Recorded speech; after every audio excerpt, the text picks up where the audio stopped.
What's good, everybody? I'm sitting down today with 906 Hammy, the man, the myth, the legend himself. Where we at today? Man, we're in Tulsa, man. We're in Tulsa, Oklahoma, Yeah. which is funny because, man, like 2 months ago, I watched that Sylvester Stallone shit. He got a show called The King of Tulsa, bro, where he for real? yeah, it's a raw ass show. I've been trying to but on our way here, I was like, where's the scenes at? Yeah, type shit. Hell yeah. So, Hammy, bro, how the fuck did you get your name? 906 Hammy. Man, you ever seen the movie The Sandlot? When I was a kid, It's a bro. baseball movie. Okay, so it's a catcher in there. His name's Hamilton Porter. But so I used to play baseball growing up, and I'm at Aquinas Field, and I'm playing catch with my boy Danny Birch at the time. Shout out Danny Birch, man. And we're playing catch, and I was a fucking pork, bro. I was a fatty, right? And we're playing catch, and he said, "Who's the catcher of the Sandlot? You look like him." I'm like, "I don't fucking know, dude." I'm like, "Reggie." Or no, he said Reggie, and we started geeking the fuck out. Like, I fall to the ground, like, I'm hysterically laughing on the grass, bro. And so I get up, my stomach's hurting from laughing, and I'm like, all right, let's find out his name for real. So we look it up, and it ended up being Hamilton Porter, Ham.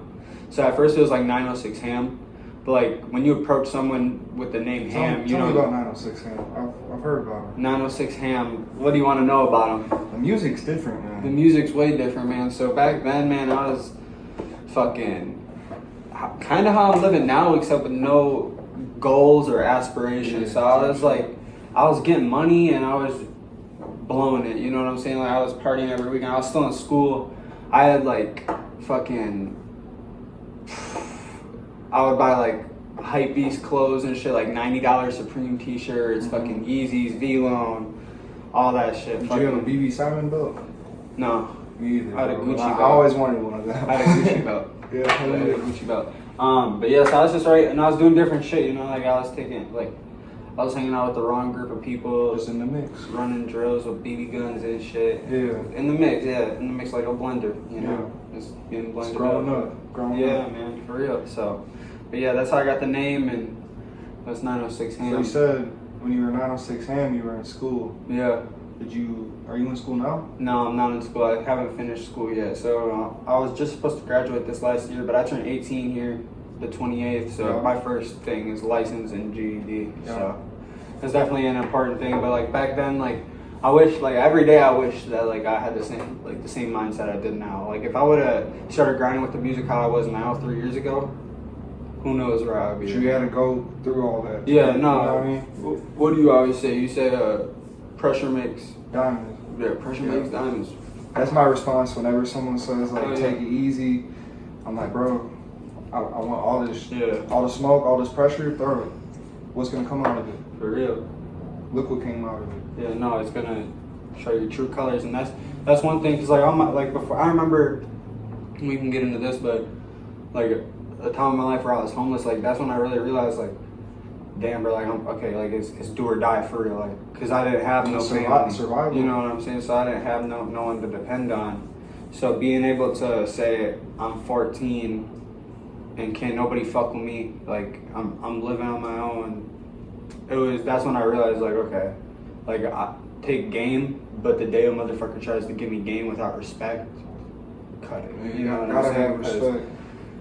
Like it was like, you know, a 30-year-old stuck in a 14-year-old's body. That's literally what it was. You know what I'm saying? Like, Old spirit. I don't hang out with nobody my age. I got 2 friends my age. You know what I'm saying? Everybody else is an OG. You know what I'm saying?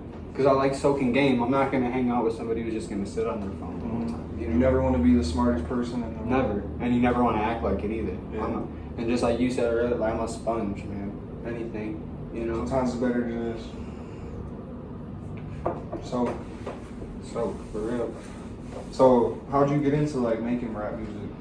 Did you start off with rap music? So no. So actually, well, like when I was younger, like I lived in a trailer park. I grew up in a trailer park, so it was nothing but sketchy whites. You know what I'm saying? So it's Yellow Wolf, it's Eminem, it's Lil Wayne. So I'm listening to all this music. So like my first song that I ever wrote, I was like 8 or 9. Sorry, no, either 7, 8, or 9. One of the 3. I just know I was a single age digit, and I know I wasn't 6 or 5 or nothing like that. But I remixed Gun Walk by Lil Wayne. Like, you see me walking with my limp, that's my gun walk. And so did that. But when I was like 13, bro, I seen someone playing the guitar on TikTok. And I was like, man, like I want to do that shit. You know what I'm saying? Like I know I can.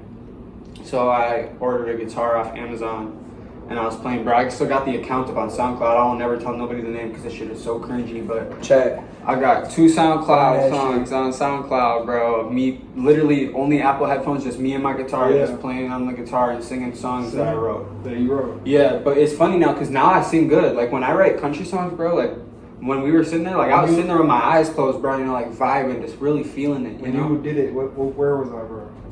You're in heaven, bro. You're in your mind, you know. But and then I look at you and I'm like, bro, what the fuck? So like all my one life, take 2 for real. All my life, bro, I could rap. Like I always like. It was this dude named CJ Dippa on America's Got Talent, and I was like 5 watching his videos then, but I memorized them. Like all my life, I could memorize raps, like Smack That. Like that's when I knew I had skill with words, just because like I was rapping tongue twisters on Smack That. Like I could still rap the whole Eminem Smack That verse, like the fast one where it's like manicure, pedicure, kitty cat claws, the way she climbs up and down them paws, looking like one of them booty cat dolls. You know what I'm saying? Like it was so like I remember like practicing it. And one thing, another memory, my mom, God bless my mom, when we lived in that trailer park for like 4 or 5 years, she would wake me up and there would be, you know, like the microwavable pancakes. I loved the chocolate chip ones. She would make me chocolate chip pancakes every morning, the microwavable ones. And it would be Vivo, the channel on. So there would always be music videos on. As soon as I woke up, I'd be watching music videos before I went to school. And one that always stuck out to me was Rihanna and Juicy J, the throw it up, watch it all fall down. Yeah. Like I don't know, I remember watching that. So, but yeah, that was actually on Wild Street where I took you when we were at the Marionette show. That where you grew up as a kid, rollerblading. Where I grew up as a kid, rollerblading. Look, as you know, Mirrors. One of my favorite songs by you. Okay. Right. Even when it was not released, I was sending you Snapchat showing it. You know what I mean? Leaking. I was leaking this shit. I was a leak. My bad. But I love that shit. Hearing that song, bro, and that line, when we did a show in your hometown, I had to see it. You know what I mean? I had to see like. No, yeah, I was happy you asked. Yeah. Because even for myself, man, I couldn't even tell you the last time I walked down that road, and to see it where it's at get gentrified, you know what I'm saying? Because like I told you, I used to walk in the backyard of the woods. You used to play with the truck tires. That's what I'm saying. And then on our way back, we saw to this bro. shit. Yeah, we were walking up. He said, "Dog, there used to be truck tires right here. We, play with them and all that." And then, lo and behold, all behind bushes, bro. It's all hidden behind bushes. This is an abandoned gym. After he shows me the crib, we're walking back, and in the cut behind some bushes behind the gate, it's the exact tires in the exact format. That shit gave me goosebumps, It was cool to see. Yeah. It really was like it. That was like some real like behind. Where I grew up, it was like behind the bars. Like that's how I felt. No, like really seeing what I was listening to. Let's touch more bass on Mirrors, man. I'm trying to think of where I was at and what I was thinking when I wrote that song, because it really is. It's a great song, and a lot of people tell me, "Oh, I relate to this shit," and I feel that. And it's one of them songs where it's the perfect amount of melodic, it's the perfect amount of rap. It's not fast rap. You hear what I'm saying, you know. I think it's one of I feel like I executed that song perfectly. I feel like the younger generation fucks with it, but I feel like the OGs can respect it too. Nah, for real. You ain't doing the typical shit they shit on. You know what I mean? For real. And I took a beat that typically would get that type of justice. You know what I'm saying? So. And you took it and you made that beat yours. Yeah, You know what I mean? And you put Hamy on it. Oh, yeah. You know what I'm saying? I love music. That's a great song. Yeah. It's a great song, bro. For real. What's your favorite song you've made so far? Between Mirrors and, bro, I want to say I Blue. For real. That song. Let me talk about that song for real. Like, literally a week ago, bro, I was sitting there, and I was in my broken down car in my front yard, and it was like 1 a.m. and I'm sitting there with my shirt off. It's thundering out, and I was sitting there. I was drinking a Jack and Coke, my bottle of Jack by my feet. I was rolling a blunt, and I was just sitting there. I was thinking, I was like, what the fuck am I doing? You know what I'm saying? Because even though it's all good, you just get into these weird things where, I don't even really know how to explain it, but what I want to say is that after the last tour, I didn't really make the smartest decisions, and I kind of played it out as what it shouldn't have been. I came home and I was like, all right, I'm just going to party when I should have worked, you know what I'm saying? And I ended up just getting into a bad state of mind, man. So when I wrote that song, I sat there and I didn't cry, but like I was just in a very mopey mindset where I was like, cried through that pen. this is real music. You know what I'm saying? And that's why I didn't give a. You know, there's a few spots in there where I just switch the flow mid beat, but it sounds good. You know what I'm saying? But it was just me. That's where you can tell where I was just drunk and I was pouring it in there. You know, where it's like. But until then, I'm on my high horse, living in a time warp. Even when I'm 60, I'll be 21. You know what I'm saying? Just hoping God saves. Bro, this is a great song. So it's like seeing you record it was crazy. Yeah, no, it was awesome to record. So no, yeah, I literally wrote that shit fucking 4 days prior to seeing you, bro. Like, yeah. And then it just felt right. You made that song at 4:30. That's real art. You recorded it at like 4:30. That's real art. Real art. I blew, man. So I blew in mirrors for my favorite songs for sure. But man, all them songs we just made, bro, I love. You know what I'm saying? Like that's the music I love because I'm having fun with it too. Like, and that's a big part of. I feel you can hear it, bro. Like you can hear our hunger still. That's what I'm saying. I like, bro. Like, all right. You fuck with Meek Mill?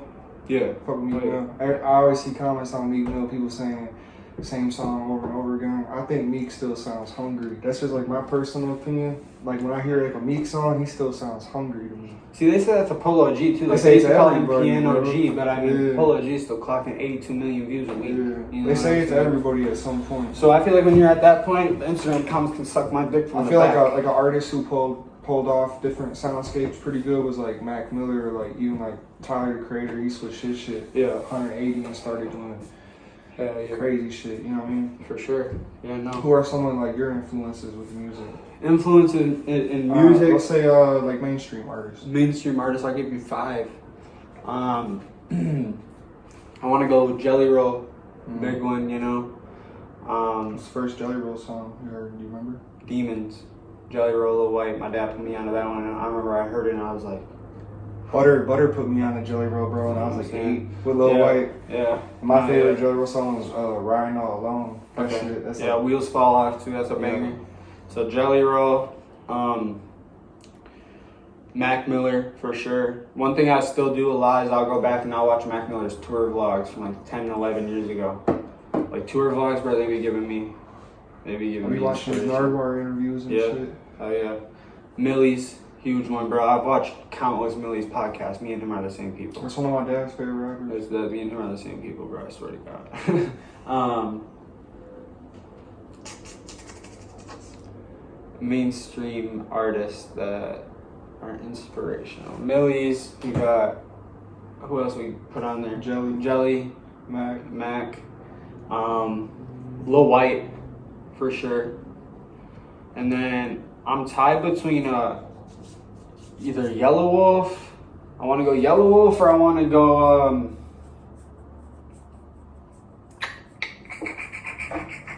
Yellow Wolf or Post Malone, man.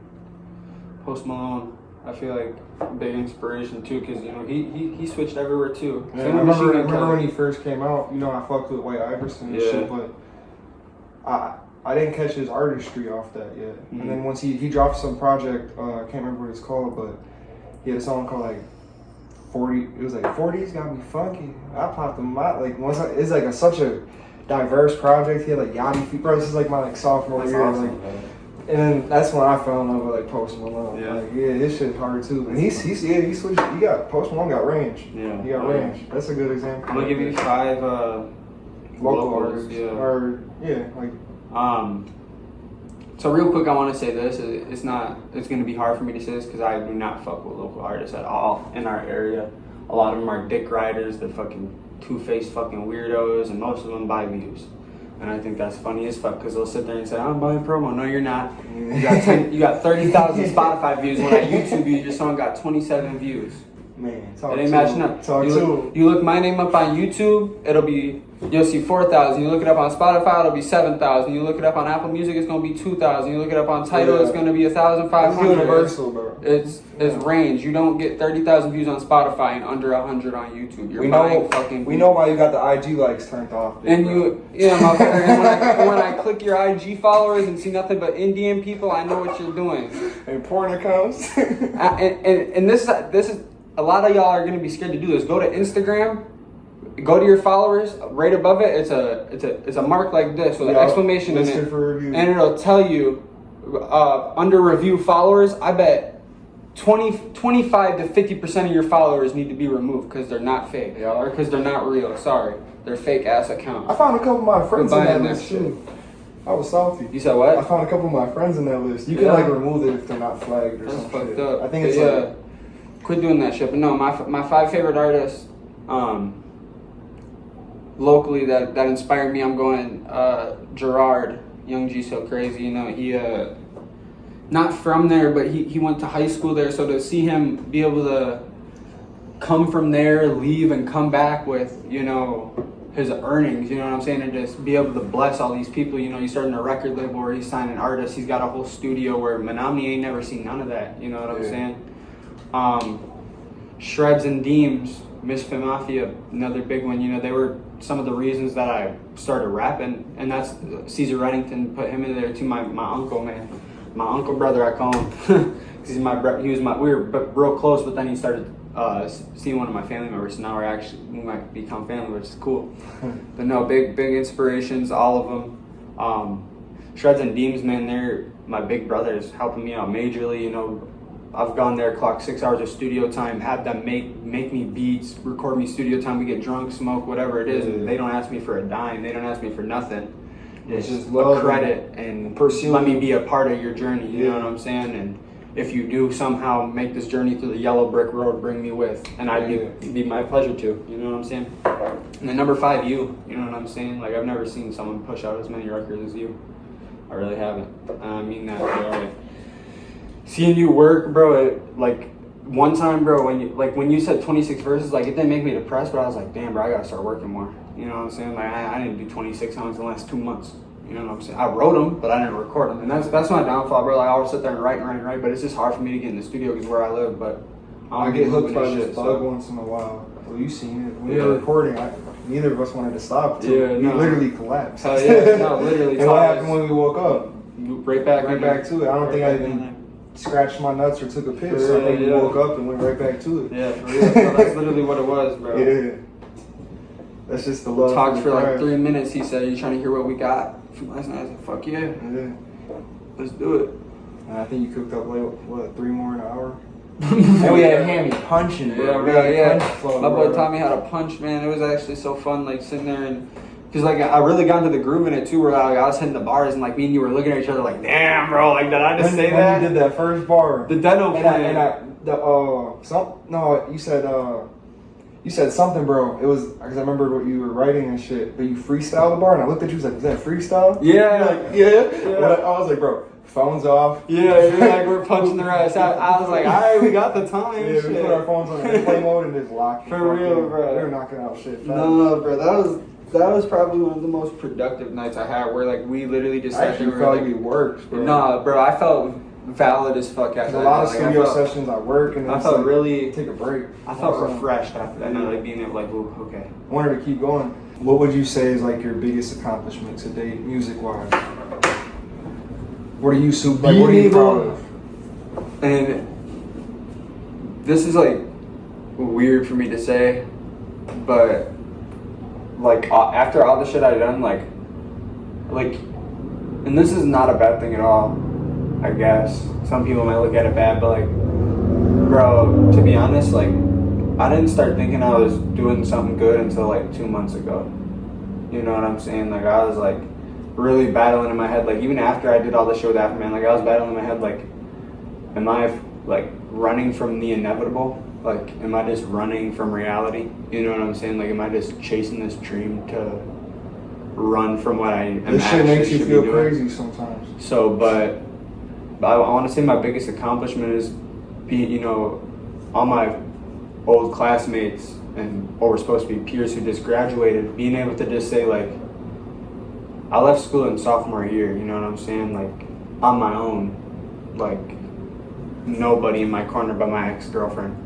So to be able to say, like, I overcame all these challenges, I'm doing what I'm doing, I'm living off of music right now, comfortably, to be able to say that I'm even with those people who sat through school, sat through this, going off to college in August, to be able to say that I'm even with them, that's all I need. You know, that's the only, like, I don't give a fuck what anybody has to say. You know, I got validation in Nebraska. Did you feel like counted out? All the time. I was always, and I wrote a bar one time. I said, I was in mirrors. I said I was always last pick, falling behind in 8th place. You know what I'm saying? Like, never was I looked at first for basketball or looked to be up first to bat in baseball or picked first for a project in school, or you know, it was never like always. But I think you carry that with you. Counted That's out, why, you know. No, I use it as I think that's why you shine. You know, there's always going to be an underdog. You know what I'm saying? And when did you ever see a movie where the underdog ain't end up arising? You know what I'm saying? It's always an underdog. Hard work pays off. You know. So, but yeah, that's definitely my biggest accomplishment. I want to feel like, and being able to, you know, come home and tell my dad like, hey, I'm about to open up for this person. He's like, no fucking way. Mm-hmm. Like I know it's been crazy with my dad too. Like that's a big accomplishment too. Like seeing like the expressions out of my parents. You know what I'm saying? Like, that's. I think they take you serious. 100%. Like, bro, like 3 years ago, it was my biggest hater was my stepdad. You know what I'm saying? Like, I used to be sitting there writing, and he'd come in there, he'd be like, don't quit your day job. That's literally what he said to me. He said, don't quit your day job, turn this N-word music off. Like, was super negative. Like, he'd sit there and tell me, like, you're not going to do nothing with it. Like, there's a million rappers in the world. Why did anybody want to listen to 906 Hammy out of Menominee, Michigan? He'd sit there and he'd pound it into my head. And I remember as soon as Reed signed me, I wasn't living at home. You know what I'm saying? So, like when I started doing shit, like I remember I got a bar in the sun. I was like, every time I see them city lights, I snap a pic for Jeff, because I would never be here without him saying just quit. Like being able to travel when because that was always his thing. He just wanted to travel. So like being able to live his dream when I'm 15, 16 years old. Doing it off the shit he said. He thought I would never do. And now it's nothing but love. And I think like, I don't say nothing about it, you know, but if it was ever argument to come up, it'd be the first thing I touch base on, you know what I'm saying? Like, what the fuck? Like, no way you're about to sit here and try and argue with me when 3 years ago you didn't even think I was going to do nothing with this shit, you know what I'm saying? So, where do you see yourself in 3 years? Man, in 3 years from now, I hope I'm in some Airbnb with you and my other people just recording, you know, just living, just working. Hopefully by then I go on my own tour, my own headliner tour, you know. That's been in the talks recently too. That's a big thing, hopefully going to come up soon, where I'm the headliner of my own tour, you know. We're getting in the van for me and myself and I, you know what I'm saying? Hopefully just working, making music somewhere happier with money and beautiful women and, you know, not materialistic things, but things that make you happy. You know, that's all I want in life. You know, I want my mom in the hotel room next to me. Financial freedom. Getting a fucking back massage. You know what I'm saying? Not even financial freedom, but mental freedom. Yeah. I just want to wake up every day like it's just fresh air running through me. You know what I'm saying? Wake up, put some slippers on. You know what I'm saying? Just like, live, man. Wake up, put my robe on. I don't want to work by the hour. You know what I'm saying? No. I want to work by the dollar. I don't want to work now. for nobody else. So, but yeah, definitely. I think we got a good fucking podcast here, man. Yes, sir. Yeah. All right.